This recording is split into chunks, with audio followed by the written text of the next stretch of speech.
Being a secondary school student, because our live audience and even people that are watching us at home are secondary school students. So let's assume we are in secondary school now. How do you make plans to become an engineer as a secondary school student? Okay. As a secondary school student, if I want to become an engineer, what I need to do is to satisfy 2 criteria of admission. The first criteria is the ordinary levels. One has to have 5 credits in science courses: maths, English, physics, chemistry, biology, or technical drawing, or geography. So physics, chemistry, mathematics, English, either geography, technical drawing, or biology will suffice. Okay. That is the ordinary level, which can either be WAEC, NICO, or NAPTEP. So all the 3 are being accepted in all the universities in Nigeria? Yes, they are accepted. But does that mean that if I have mathematics, English, physics, and chemistry, and I have biology, they will accept me? Yes. If instead of biology, if I have technical drawing, they will accept? Yes. Geography, yes. they will accept? Yes. All right. Then you have the advanced level criteria, which can either be the UTME, popularly known as JAMB, or the IJMB, Interim JAM Joint Matriculation Exam, or OND. The JAMB or the UTME is an exam written once in a year. Right. And a prospective student that want to read engineering should register for physics, chemistry, mathematics with the use of English. For JAMB, one have to register for physics, chemistry, mathematics, and use of English, because some students are in the front of registering any course, but not all courses are accepted. If you want to reach engineering, you have to register for those courses. Right. Then the IJMB, there are institutions that offer the training for IJMB. It's a 2-session program that one will be trained in physics, chemistry, and mathematics also. So there you obtain points. Right. From 8 to 15 points allow one to be admitted into 200 level, depending on the university. Okay, 8 to 15 points. Yes, depending on the university. Then 3 to 7 points allow you to be admitted into 100 level, depending on the university. Not all universities, they have their own criteria for admission. Okay. Yes. So what you're saying in essence is the level through IGMB, the level to which you be admitted depends on your past performance. Yes, it depends on your performance, and that will. If I went through the university with IGMB, I'll spend only 4 years because I'll be admitted into 200, which is direct entry. Okay, that's if you have 8 to 15 points. Yes. All right. But the person that is going through JAMB will be admitted into level 100. Okay. You understand? Okay. Yes. JAMB allows you to be admitted into 100 level, while IGMB allows you to be admitted into 200 level. Okay. Then you have the ordinary national diploma. Right. If you have your diploma and after the 2 years you got your distinction or merit, that will also allow you with your O level to be admitted into an engineering department. All right. Mm-hmm. Right. And the advantage of that OND is that you can decide to stop, not to further, but you'll be a technician. All right. We'll still come into that. Now, looking at it, are you trying to say that if you attempt, because everybody what they know is UTME. Once you don't pass UTME, they go into the trade or whatever, even though they intend to be educated. What you're saying is that even if you're having challenges with UTME, you can still find some ways that are correct and get admission. There's another criteria or mode of entry that we didn't mention, which is the remedials. Right. There are institutions that offer remedial programs. All right. After your 1 year remedial program, you can also be admitted or absorbed, as they used to call it, absorption. You get absorbed. And then it is correct. It's not something that will result in a problem later. It's something No. What you do is just to write your exam. That is what I see some of the institutions offering those remedial programs to. They allow you to write your exam, but still you be ensured admission into level 100, depending on the point you score. Okay, that's also based on points. Yes, it is based on points. Right. So we also told, especially our young colleagues, that you have been writing UTME for several years and you've not been having breakthrough, does not mean that you stop your education at that level. You can go through the remedial pre-degree programs, the IGMB, or you go into a polytechnic. You know, the challenge is, even yesterday I met a lady and I asked her, young lady, what are you doing? Said she wrote JAM some years ago and she's waiting again for some years before she write JAM. So I was trying to talk to her, and many of them, because of the low knowledge, they don't have adequate knowledge in this kind of career guidance, they waste time. And then, you know, I was even trying to challenge her, what's your opinion, ma? Now, when students finish secondary school and they just say, okay, let me just rest before I get admission, or because I've tried, I've not made it, let me just relax, and years later I will start. I am thinking, I don't know whether I'm correct, that once you finish secondary school, the knowledge level, all that you have learned in secondary school, you don't seem to remember them as when you just finished secondary school. What's your opinion about that? Yes, that is right. You know, time and tides wait for no man. So the earlier you do your education, the better. So if you have the ability, you have the funding, it's better after your secondary school you go straight. Right. Not necessarily to the university. You understand? You can go to the polytechnic. Okay. Than to sit down and waste time. All right, and later maybe you convert to engineering. You move into university through direct entry or something. Yes. All right, thank you very much, ma'am. Now, there is something they call, you know, we hear engineering family. What is it? Is it like a father, mother, children or something? What's the meaning of engineering family, please? Engineering family, like any other profession, like the medicine, where you have the doctor, nurse, clinical assistant, performing their respective responsibility. In engineering, you also have that. You have the engineer at the top of the pyramid. An engineer is a person that obtained a degree in engineering. Okay, that's in the university? Yes, in the university. All right. Then you have the technologist. The technologist is a person that went to the polytechnic and have his HND, that is higher national diploma. Then you have the technician, which is a person that have his ordinary national diploma at the polytechnic.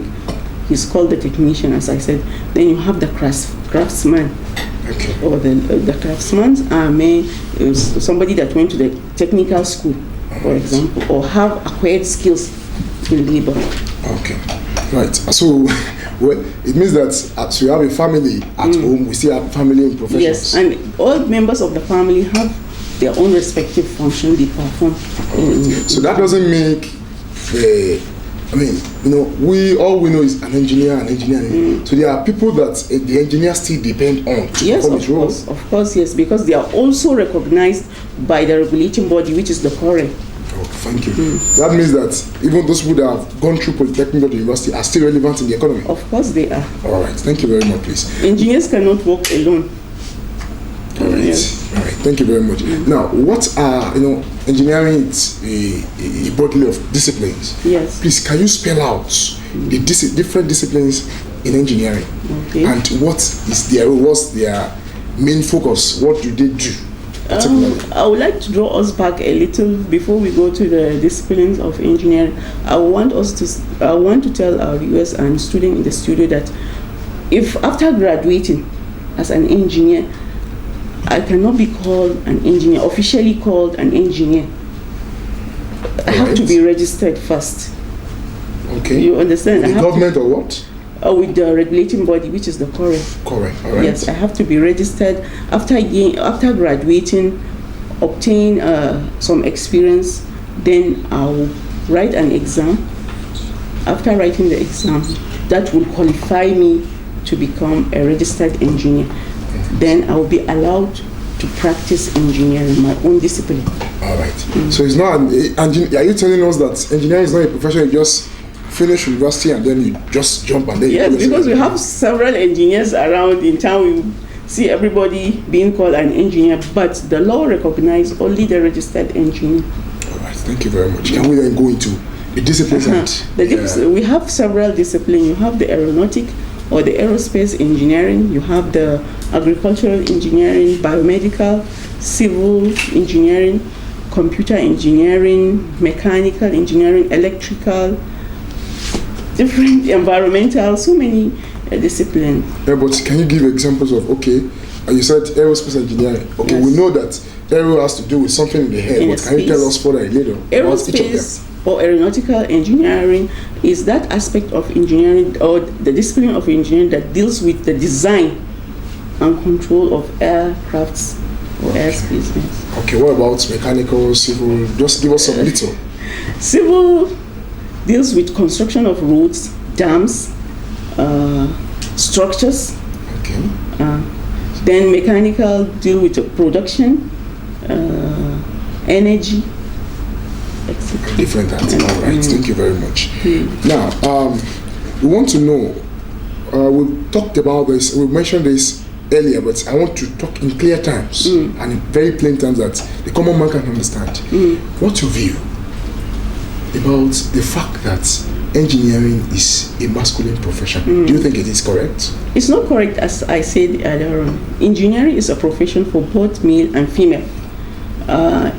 People used to think that engineering is masculine because if you are called an engineer, they expect you to climb ladder, to wear trousers, facing cap. But that is not the work of an engineer. As I said, the functions of an engineer is not to climb ladder, is to design, research, which either a male or a female can do. And in that regard, we have an association of professional women engineers in Kano, which I happen to be the vice chairman. It's a non-governmental organization, which is also a division of Nigerian Society of Engineers. Our mission in that association is to encourage the study of engineering among female and also the practice of engineering among females. The association has engaged in career guidance talk in so many secondary schools in the state. All right, thank you very much. So, where is it? Is there a place where you meet such that even students that are ladies, thank God we are happy that you are all women, that ladies can approach and find out more if they want to contact you? Yes, we have student membership and corporate membership. All right. Student membership is those that are still in the higher institution, but have not graduated. The corporate membership are those that are, the corporate membership are those that have graduated. All right. Yes, like myself. Then those that want to see us, we are at the Ministry of Works and Housing. All right. Yes. Thank you very much. You can reach us there. All right. Now we want to take questions from some of our students here. They are representing the opinion of students, how they feel about this program and the questions they have. So, can we have the questions from your side? Any of you have any questions? Yes. My name is Sulaiman Abdullah from JS Marine. My question is that what is the relationship between science and engineering? All right. He wants to know, or people out there, students like him want to know, what is the relationship between science and engineering? Okay. Science is a stepping stone to engineering, because as I said in my definition, engineering is nothing but applying the scientific principles or the laws in science for the optimum benefit of mankind. For example, if you say Newton's law of motion, it's science, physics, but how do you use it as an engineer? You understand? For example, in the design of space, if you talk about gravity, how do you use gravity in engineering, or what does gravity does to in engineering aspect? Okay. So in other words, you are trying to say that engineering brings those theorems on paper to applications to affect human life. Are we correct with that? Yes. All right. Thank you very much. Any other question from? You have a question there? Yes. What's your question, please? My name is Dr. Sada Abubakar from JSS Hotel North. Which universities which university offer engineering courses? All right. They want to know. Our students out there want to know which universities, especially the ones we have in the north, that are around us, offer engineering courses. Okay. We have so many engineering institution offering engineering. Like in Kano here, we have 2 or 3. You have the Bayero University Kano, you have the Kano University of Science and Technology, and you also have the Kano State Polytechnic. All right. You understand? Then you have Ahmad Bello University Zaria, University of Usman Danfodio, University Sokoto, ATBU Bauchi, University of Maiduguri, to mention but a few. All right, thank you. I think we take one more question before we try to round up. Yeah. What is the difference between studying engineer in a university and a polytechnic? Okay. We want to know the difference between somebody that is admitted or read engineering in university and somebody that read engineering in polytechnic. What's the difference? Okay. A person that reads engineering in the university is called an engineer. That means by training he is trained to become an engineer. But the person that finished a polytechnic is trained to become a technologist. That is after his HND. But a person that finished his HND at the polytechnic can also become an engineer by bridging. What is the bridging is, after finishing your HND, you can do your postgraduate diploma in the area or in your discipline, then do your master's, get yourself registered, and you become an engineer. Okay. I think we're done with the questions. All right, thank you. Madam, I want you to give a general encouragement. What are things you think you want to say that's about to encourage students to go into engineering, especially masculine and feminine students? Well, engineering is an interesting course. Anybody that wants to help the humanity should read engineering. But I will also call on wards to please assist their siblings or parents to assist their wards in studying engineering, because we know how difficult it is, but still let them assist their wards. But with there's no, how do I say, like education-free state, you can read up to your tertiary institution without paying anything. So parents will not bother about the expenses. The government has already taken care of that. Right. It's just the encouragement. We really appreciate what some state governments are doing now. I think one of the states is trying to see how they can make education free from primary school level to university level.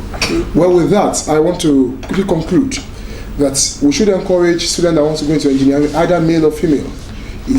Engineering is not a masculine profession, and everything that needs to be put in place, because we know that getting to become an engineer is not a cheap thing. But then we have heard from the speaker that the advanced nations of the world that have gone far, they've not gone far through their banking sector, they've not gone far through the law, not even through medicine, but simply through their engineering. The engineer has been able to help every other sector in all these nations to become what they are. If Nigeria is to develop, if Nigeria is to grow in terms of our career, in terms of anything we want to do, in terms of our economy itself, it has to develop from the engineering aspect. So I want to encourage our governments at the federal level, state level, and the local government level to please be committed. Of course, we appreciate what they are doing currently, but to put more commitment towards this line of profession. And with that, I want to sincerely appreciate the federal government for deployment to the state. As I said earlier, this is a personal community development program that I personally decided to engage in Kano State, being a core member in Kano State. I want to appreciate the NYS, National Youth Service Corps, NYSC, particularly in Kano State, starting from my state coordinator, Mr. Hayab Sanusi, the HOD CDS, the zonal inspector, the local government inspector, Ajay Bello. I want to appreciate even the PRO of the NYSC. I really appreciate him, and I want to appreciate particularly the management of Abubakar Rimi Television, starting from the MD, Managing Director, Ajay Asa Ibrahim, my producer, Malam Amino, and Mr. Lawan, the cameraman. I really appreciate you. I want to appreciate our teachers that brought all the students here. I appreciate the students that are here. Thank you very much for making the program. We hope that you have learned some few things, even with your colleagues out there. Thank you for representing the ideas of several other students watching us at home. Thank you very, very much. Lastly, I want to appreciate Kano State Secondary School Management Board, starting from the DG, Honorable Air Yakub, the Director of Schools Management, Ajia Fage, and then even our deputy, that's Madam Kabir, with my own big uncle, the PRO. I really, really appreciate it, and thank you for your commitment towards the successful hearing of this program. Thank you very much, and We don't want to forget the Ministry of Education in general, the mother body, the Commissioner of Education. I really appreciate Malam Gambo and my big father in Kano State, the Permanent Secretary, Ministry of Education. Daddy, I really appreciate it. Thank you very much. Till we meet next week on Saturday, 2 to 3 p.m. please, on the same channel. Thank you very much. You're welcome.